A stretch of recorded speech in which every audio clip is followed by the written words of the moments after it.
Hi everyone, welcome back. Today we are going to walk through the complete Spring Boot and Microservices roadmap for 2026.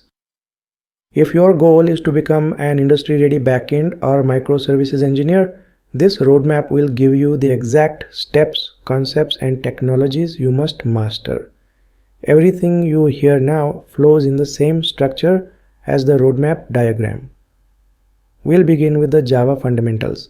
Then we'll go deeper into Spring Core. After that, we'll explore Spring Boot, REST API, API security, data access, persistence, microservices, messaging systems, containers, cloud and DevOps. By the end of this session, you will have complete clarity on what to learn and in what order.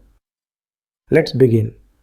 A strong microservices engineer begins with strong Java fundamentals. You start by learning modern Java, specifically Java 21 or Java 25, because these are LTS versions widely adopted in enterprise environments. You understand object-oriented programming deeply. You learn how classes are structured, how inheritance works, how interfaces behave, and why encapsulation and abstraction matter when you design large systems. You get comfortable working with exceptions, both checked and unchecked, so you can build resilient error handling systems. You dive into collections and understand how lists, sets, maps, and queues work under the hood. Then you explore lambda expressions, streams, and functional programming. These features give you expressive, concise, and high-performance code. Next comes multithreading and concurrency. This is essential for building scalable systems. You learn how threads are scheduled, how executors work, how to avoid race conditions, and how concurrency utilities keep your application stable under load. Modern Java also introduces records, sealed classes, pattern matching, and virtual threads. These features reduce boilerplate, increase safety, and significantly improve performance for microservices. This completes the foundation that prepares you for Spring. Now you move into build tools. Every Spring application relies on either Maven or Gradle. These tools manage dependencies, orchestrate builds, run tests, and package your applications. Understanding how they work is essential because your entire development workflow depends on them. Maven gives you a structured XML-based configuration, while Gradle gives you a faster, more flexible, script-based approach. Most Spring Boot projects still use Maven, but knowing both is a huge advantage. Spring Core is the beating heart of the Spring ecosystem. To build enterprise applications, you must understand dependency injection because Spring manages object creation for you. You learn Spring IOC, which explains how objects are controlled and wired by the Spring container. You explore Spring AOP, which helps you implement cross-cutting concerns such as logging, caching, and transactions without cluttering your business logic. You understand bean scopes, singleton, prototype, request, and session scopes, so you know exactly how your objects behave. Then you explore the two configuration styles, Java-based configuration and annotation-based configuration. Finally, you become familiar with common Spring annotations that shape the behavior of your application. This knowledge makes you ready to move into Spring Boot. Spring Boot is where backend development becomes truly productive. It gives you Spring Boot starters, pre-configured dependency groups that remove the need for manual setup. It gives you auto configuration, which automatically wires components based on what's available in your class path. You'll learn about profiles, so you can run different configurations for development, testing, and production. You explore elegant configuration management with properties and YAML files. You learn about the Spring Boot actuator, which provides health checks, metrics, and monitoring endpoints. And you leverage embedded servers, allowing your application to run as a standalone service with built-in Tomcat or Jetty. This environment makes it incredibly easy to create REST API. Next, building REST API using Spring Boot.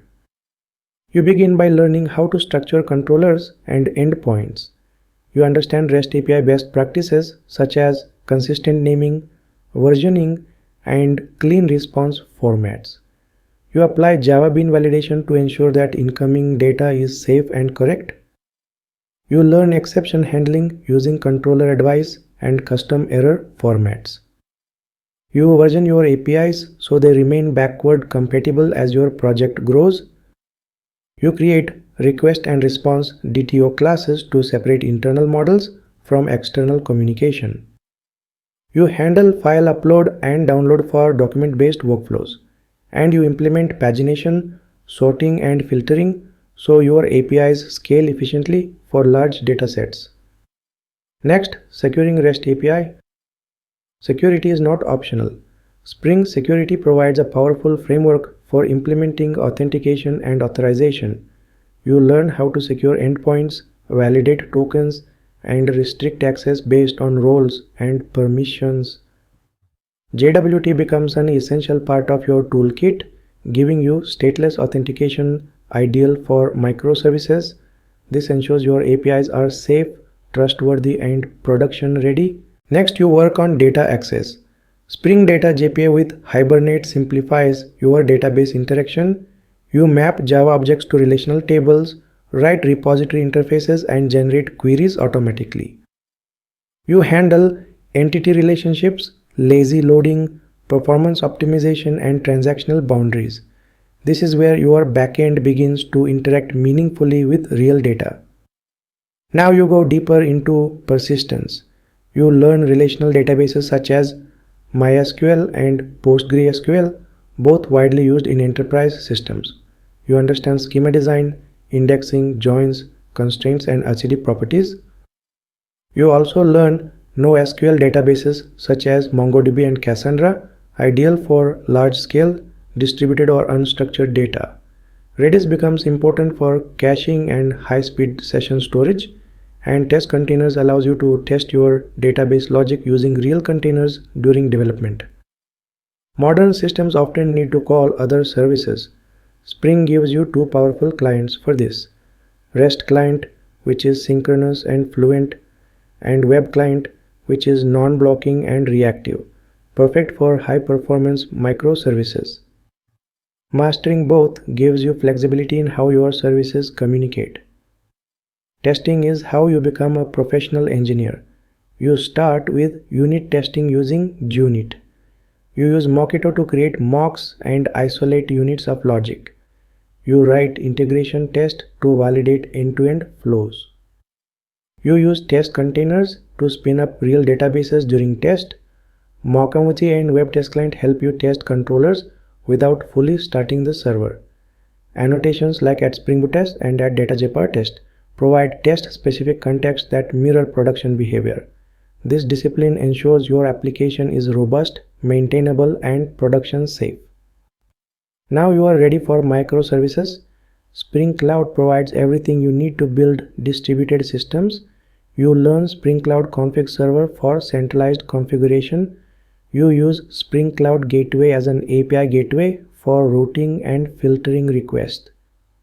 You integrate Netflix Eureka for service registry and discovery. You use Spring Cloud Circuit Breaker for fault tolerance when services fail. You leverage OpenFain for declarative REST clients. You apply Spring Cloud Security for protecting inter-service communication. And you use Spring Cloud Stream to build event-driven microservices with Kafka or RabbitMQ. This is where your architecture becomes scalable and cloud-ready. You also learn essential design patterns that make large systems reliable.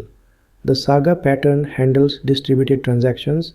The API gateway pattern centralizes routing and authentication.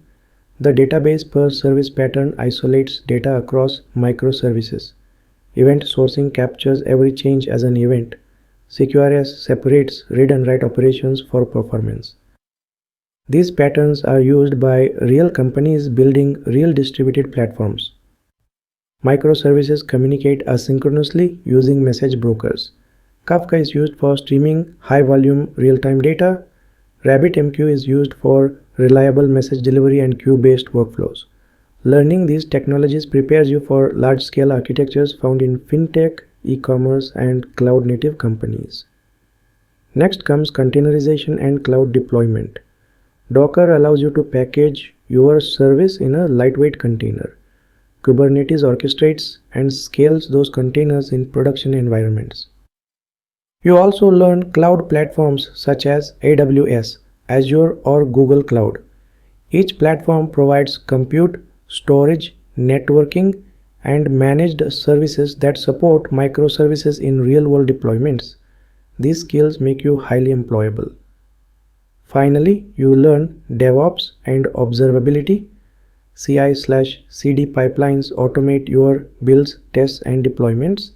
Logging systems give you visibility into your application behavior.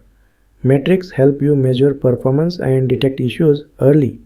Tracing allows you to follow requests across multiple microservices. Centralized logging solutions like ELK unify logs across your entire architecture.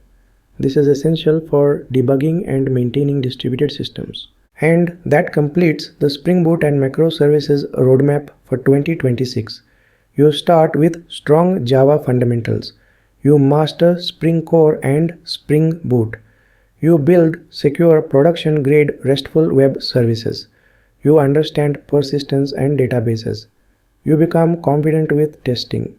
You move into microservices, messaging systems, cloud, containers, and DevOps. Follow this roadmap step by step, and you will become an industry-ready backend or microservices engineer capable of building scalable enterprise-level applications. I have a top-rated Udemy course on Spring Boot microservices. Check out my Udemy course to build microservices using Java, REST API, Spring Boot 3, Spring Cloud, React.js, Kafka, RabbitMQ, Docker, and IntelliJ IDEA. I will provide the course link in the video description and in the comment section as well. Thank you for watching, and I'll see you in the next video.